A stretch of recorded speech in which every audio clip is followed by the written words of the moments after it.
I've been using the new Oakley Meta HSTN Smart Glasses for over a month now, and at $500, these are some wildly expensive glasses, but are they actually worth the money? That's what we're gonna find out. In this review, we'll cover what these glasses are, the hardware and features they come with, how they've held up in real-world use, the pros and cons, and finally, whether I think they're worth your money or not. So let's dive in and see if these Oakley Metas live up to the hype, or if you're better off saving your money.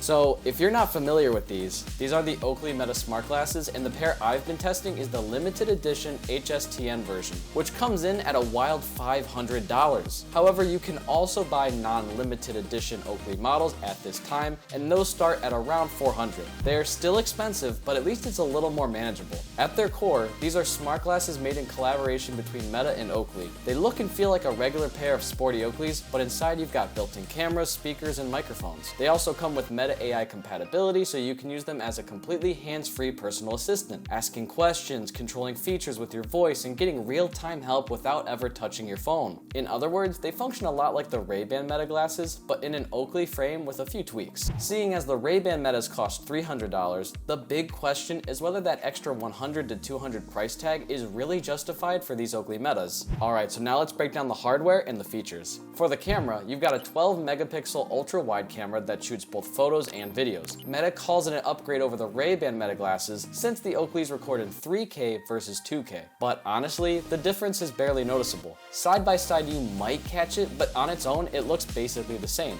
Now, if you want to see a true side-by-side comparison of the camera, I already made a full video testing these against the Ray-Bans, so I'll link that down below. Moving on to the battery. This is supposed to be Oakley's biggest selling point. Meta advertises up to 8 hours of battery life and around 48 hours total with the charging case. That sounds great on paper, but in reality with heavy usage, recording videos, music, and calls, I still found myself running out of juice before the day was over. So while they're better than the Ray-Ban Metas, don't expect all-day battery life here just yet. Once again, if you want to see a true side-by-side comparison of the battery, I already made a full video testing these against the Ray-Bans. It's the same video that I mentioned before, so feel free to check that out. Now for the speakers. The two open-ear speakers are actually impressive. They're great for music, podcasts, or calls, and because they're open, you can still hear what's happening around you. For me, listening to music hands-free while doing daily tasks or chores has been one of my favorite uses. Next, we have the microphones. These use a custom 5-mic array, and the call quality is surprisingly good. I've had long phone calls using these, and friends said they couldn't tell the difference between a phone and these glasses.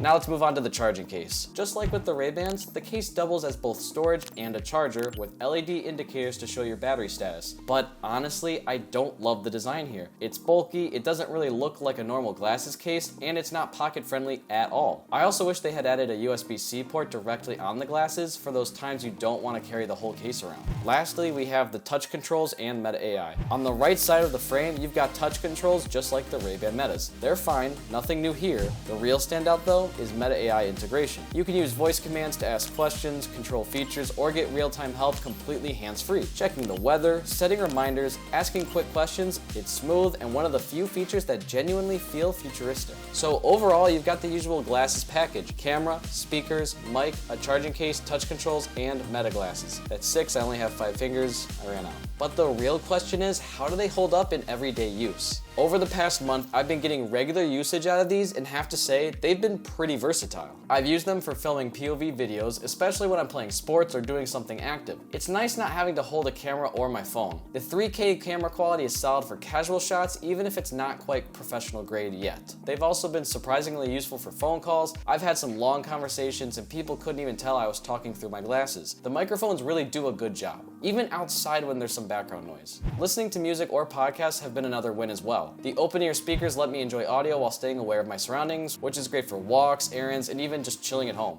I didn't realize how much I'd end up using this until I actually tried it. And even for my small day-to-day tasks, I found myself asking Meta AI for reminders, weather updates, or quick answers to questions I had. Little things like that, surprisingly, make life a little bit easier when your hands are full. Now, beyond personal use, these glasses also have some incredible real-world use cases for the visually impaired community. With AI guidance, object recognition, and audio prompts, they could be a real help for people with visual impairments, which I think is one of the most underrated aspects of this technology. All in all, the Oakley Metas are convenient and come in handy when it comes to content creation. But the real question is whether all these features justify the $500 price tag, and that's what I'm going to touch on in the pros and cons. So after using these Oakley Meta glasses for over a month, here's what I think really stands out. The hands-free features are genuinely convenient. Taking photos, recording videos, or even asking Meta AI to help without touching your phone is surprisingly useful. The battery life is also solid. It's definitely better than the Ray-Bans, so you can actually get a few hours of real use without constantly hunting for your charging case. And the camera, while not dramatically different, is a small step up. Sharper images and 3K video are nice, even if the improvement isn't super obvious at a first glance. Now, all that being said, there are some downsides. First, the price is hard to ignore. $500 is steep for what you're getting, no matter how cool the features are. But do keep in mind there are some versions that are $400, but even still, that's still a lot of money. The next con is that the charging case is too bulky and not very pocket friendly, so traveling with it isn't exactly convenient. Also, the frame design is another miss in my opinion.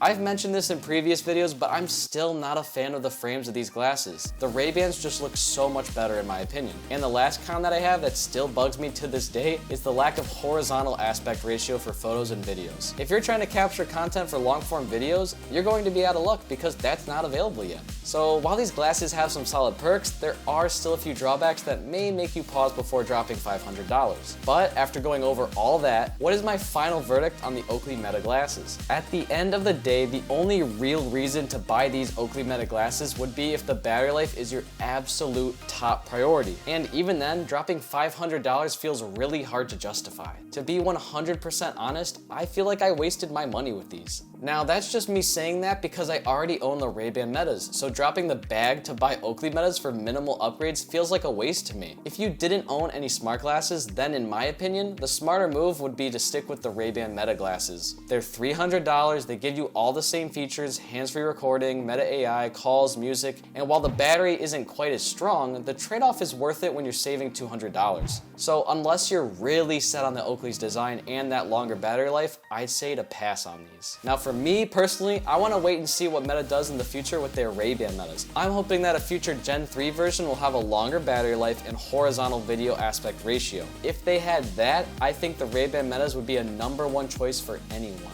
Anyway, I want to hear from you guys. What are your thoughts on the Oakley Meta glasses? Are you Team Ray-Ban or are you Team Oakley? Let me know in the comments below. As always, thank you guys for watching and I'll see you in the next one.